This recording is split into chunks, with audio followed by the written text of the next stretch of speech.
Shalom saudara pendengar suara Sion yang dikasihi Tuhan Yesus Kristus. Selamat datang di renungan rohani malam hari ini. Selamat malam, saya berdoa agar saudara sehat selalu. Semoga Roh Kudus hadir di tengah kita saat ini. Sebelum kita mulai renungan malam ini, marilah kita bersama-sama berdoa.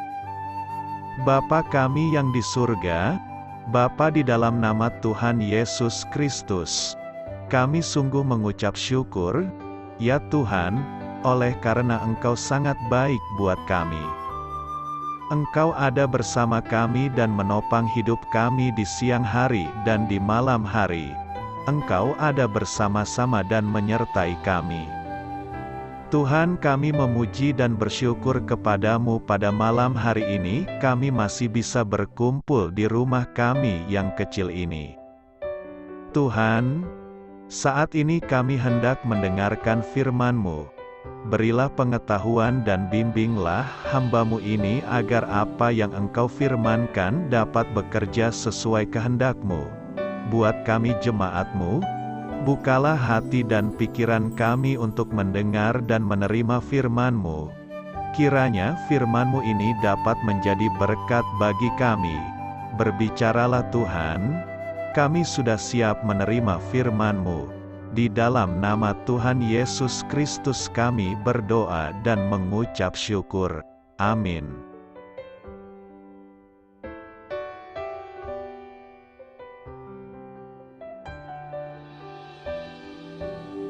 Sahabat saudara rohani, pembacaan ayat emas Alkitab renungan kita malam hari ini.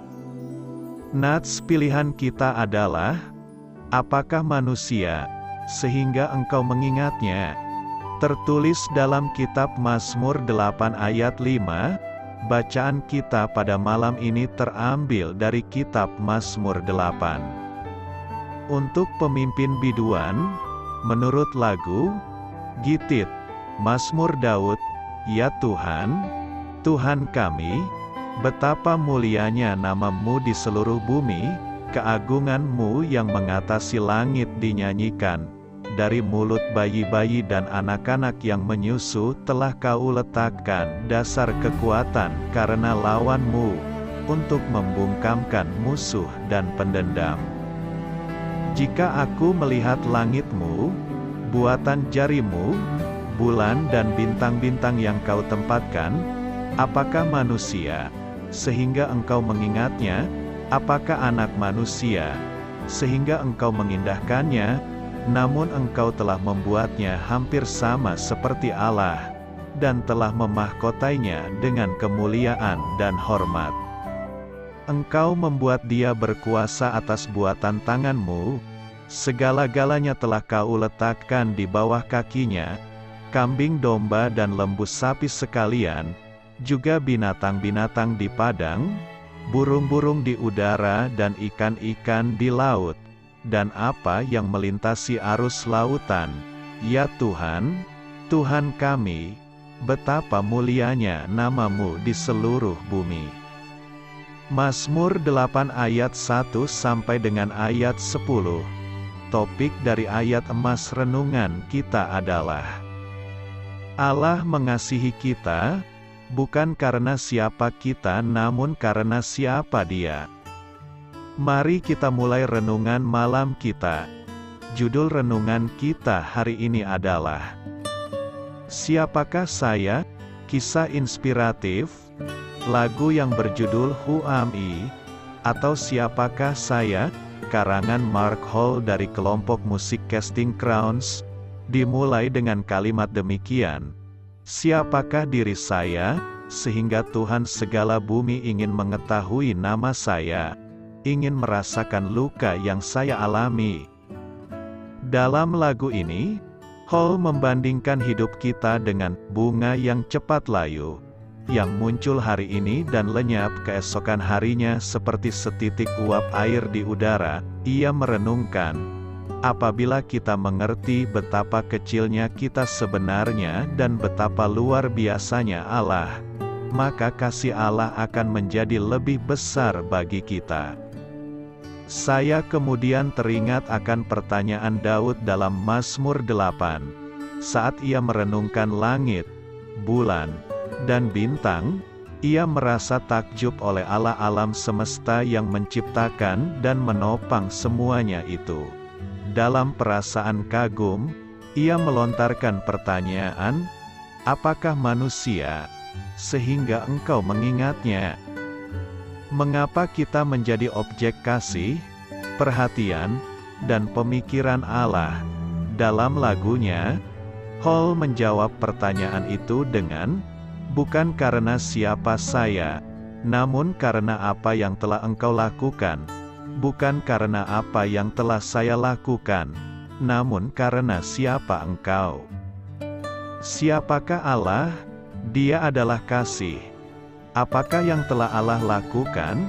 Dia memberikan putranya yang tunggal Yesus untuk mati bagi kita dan membayar hukuman dosa kita. 1 Yohanes 4 ayat 7-9, tidak mengherankan apabila kita ingin berseru bersama sang pemazmur, "Ya Tuhan, Tuhan kami, betapa mulianya nama-Mu di seluruh bumi." Mazmur 8 ayat 2-10. Amin. Marilah kita renungkan di dalam hati kita. Alkitab telah menjelaskan bahwa Allah menciptakan manusia dan diciptakan untuk kemuliaan-Nya. Yesaya 43 ayat 7. Jadi, tujuan tertinggi manusia, menurut Alkitab, adalah memuliakan Allah. Pertanyaan yang lebih sulit adalah, apakah memuliakan Allah itu? Di dalam Mazmur 100 ayat 2-3, kita dihimbau untuk menyembah Allah dengan sukacita dan ketahuilah bahwa Tuhanlah Allah, Dialah yang menjadikan kita dan punya Dialah kita, umat-Nya dan kawanan domba gembalaannya. Satu bagian dari memuliakan Allah ada di dalam mengakui kodrat-Nya, bahwa Dia adalah Sang Pencipta, dan memuji dan menyembah Dia selayaknya Sang Pencipta. Ketika menggenapi tujuan memuliakan Allah pula dengan hidup yang berhubungan dekat dan setia padanya. 1 Samuel 12 ayat 24 dan Yohanes 17 ayat 4. 1 Samuel 12 ayat 24 berbunyi, "Hanya takutlah akan Tuhan dan setialah beribadah kepadanya dengan segenap hatimu, sebab ketahuilah, betapa besarnya hal-hal yang dilakukannya di antara kamu." Yohanes 17 ayat 4 berbunyi, "Aku telah mempermuliakan engkau di bumi dengan jalan menyelesaikan pekerjaan yang engkau berikan kepadaku untuk melakukannya." Karena Allah menciptakan manusia dalam rupanya, Kejadian 1 ayat 27, tujuan manusia tidak bisa digenapi secara terpisah dari Dia. Raja Salomo mencoba hidup dalam kenikmatan dirinya, tetapi pada akhir kehidupannya ia menyimpulkan bahwa kehidupan yang berarti adalah hidup yang taat akan Allah. Pengkhotbah 12 ayat 13-14. Berikut bacaan ayat tersebut. Akhir kata dari segala yang didengar ialah, takutlah akan Allah dan berpeganglah pada perintah-perintah-Nya, karena ini adalah kewajiban setiap orang. Karena Allah akan membawa setiap perbuatan ke pengadilan yang berlaku atas segala sesuatu yang tersembunyi, entah itu baik, entah itu jahat. Dalam hodrat kita yang terjatuh, dosa memisahkan kita dari Allah dan memuliakan Dia dengan kuasa kita sendiri merupakan hal yang mustahil. Akan tetapi melalui pengorbanan Yesus Kristus, hubungan kita dengan Allah telah dipulihkan, dosa kita diampuni dan tidak lagi menghalangi akses kita kepada Allah.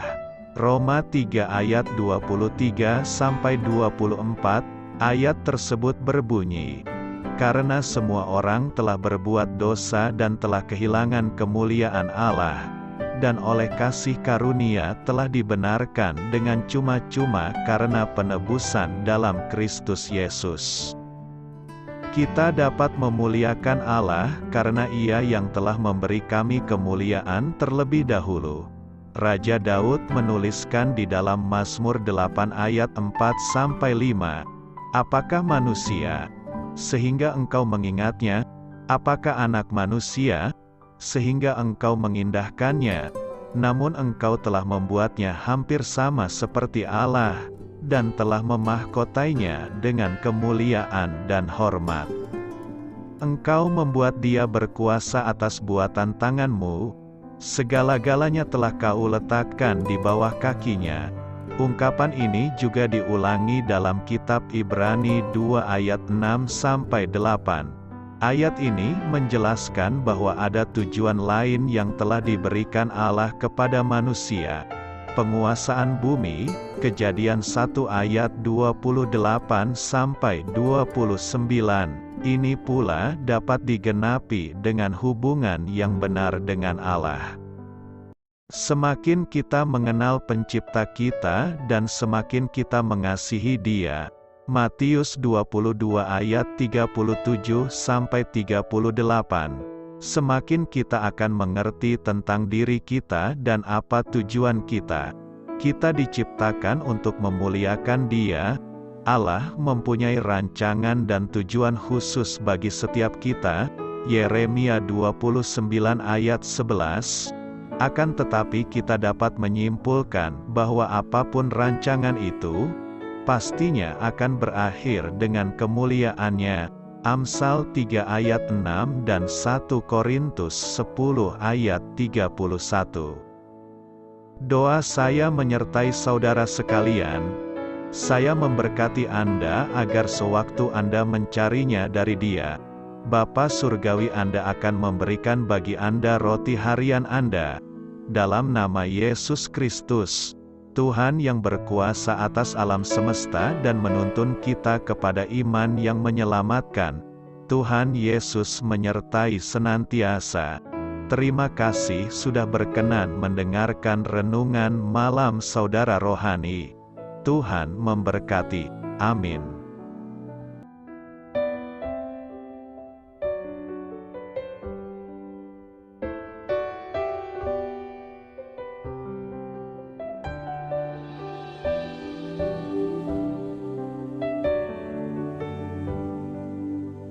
Marilah kita renungkan, sahabat Suara Sion, demikianlah renungan firman Tuhan malam hari ini.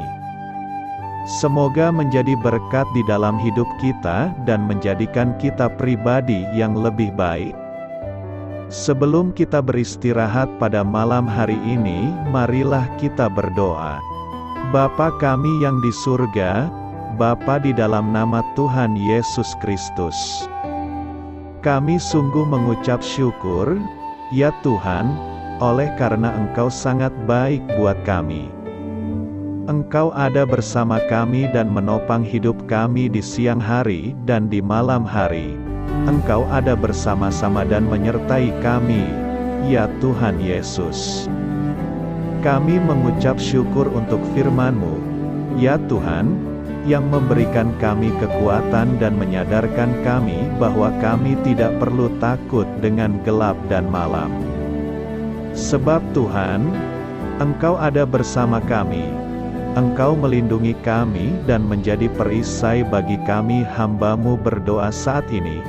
Tuhan, untuk setiap pendengar renungan ini yang mengalami ketakutan, kecemasan, kegelisahan, pada situasi gelap dan malam hari di dalam nama Tuhan Yesus Kristus. Kuasa Tuhan melepaskan mereka dari segala ikatan roh-roh ketakutan yang mengikat mereka saat ini. Tuhan melepaskan setiap anak-anak-Mu dari segala rasa takut dan kecemasan. Di dalam nama Tuhan Yesus segala kuasa-kuasa roh jahat, kuasa setan iblis yang mengganggu anak-anak-Mu, ya Tuhan, tolong hancurkan dan halaukan dengan kuasa-Mu. Dalam nama Tuhan Yesus Kristus, berkati setiap kami anak-anak-Mu, Ya Tuhan, dan lindungilah kami aman di dalam Engkau. Ya Tuhan, penuhilah setiap hati kami dengan keberanian, damai sejahtera, dan sukacita serta ketenangan yang dari Tuhan. Berkati kami di malam hari ini, saat kami tidur dan beristirahat. Kuasa-Mu, ya Tuhan, menaungi setiap kami, memberkati dan melindungi kami. Bangunkanlah kami kembali besok pagi dengan kekuatan yang baru, tubuh yang sehat diberkati Tuhan, dan berkat-berkat yang baru Tuhan sediakan bagi kami. Terima kasih, ya Tuhan, kami sungguh mengucap syukur untuk firman-Mu yang menguatkan kami. Dalam nama Tuhan Yesus Kristus Juru Selamat kami, Bapa kami yang baik, kami mengucap syukur dan berdoa haleluya. Amin. Biarlah firman Tuhan menjadi pengingat untuk kita semua, bahwa tuntunan dari Roh Kudus akan selalu memberi jalan keluar bagi setiap permasalahan hidup kita, dan memberi kedamaian di hati kita. Amin. Sampai jumpa di renungan malam Suara Sion berikutnya. Shalom.